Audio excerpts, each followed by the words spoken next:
نحمده ونصلي على رسوله الكريم اما بعد فاعوذ بالله من الشیطان الرجیم بسم اللہ الرحمن الرحیم۔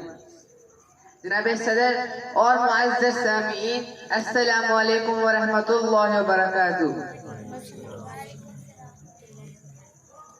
جناب صدر اور معزز سامعین، السلام علیکم ورحمۃ اللہ وبرکاتہ۔ مجھے آج کی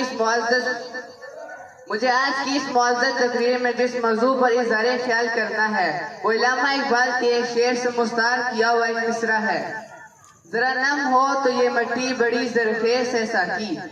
نبی والا، قدرت نے انسان کو سر فطرت کا امین بنایا ہے، اسے ناممکنات کو ممکنات بدلنے کا حوصلہ بخشا ہے۔ فطرت نے چاند، سورج، ستاروں، زمین کی وسعتوں اور گو سر کی بلندیوں کے سے قدموں میں ڈال دیا ہے تاکہ دریاؤں کے رخ موڑ سکے، سنگلاخ پہاڑوں کو کھا کے راہ کی صورت اڑا سکے، اوروں سے زندگی کی بھیک نہ مانگے بلکہ زمانے کو عظمت اور سرفرازی کی سوغات عطا کرے۔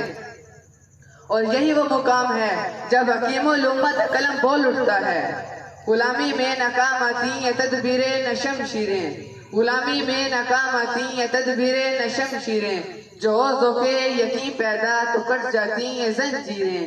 یقین محکم عمل پہ ہم محبت فاتح عالم، جادِ زندگانی میں یہ ہے مردوں کی شمشیریں۔ عزیزِ محترم، اقبال وہ حکیم الامت تھے جن کے دل کی گہرائیوں میں انقلابات جنم لیتے تھے۔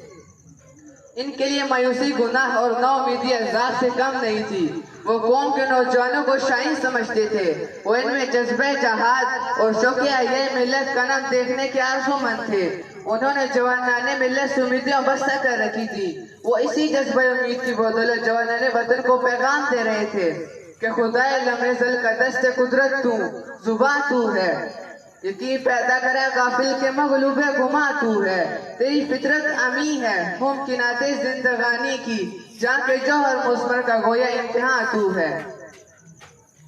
صدر جی وقار، اقبال نے بھی تمام امیدیں جوانان صفِ شکن سے بستہ کر رکھی تھی جو ممبروں محبر کو تذکیر کرنے کا حوصلہ رکھتے ہوں، جو حالات کے غلام نہ ہوں بلکہ حالات کی مایوسیوں سے امیدوں کے سورج فروزہ کرنے کی جرت رکھتے ہوں، جن کے جذبات میں صدق خلیل ہو، جن کے بازو میں قوت حیدر و خالد ہو، جن کے دلوں میں رومی و غزالی کے جذبات مچل رہے ہوں، جن کے اندر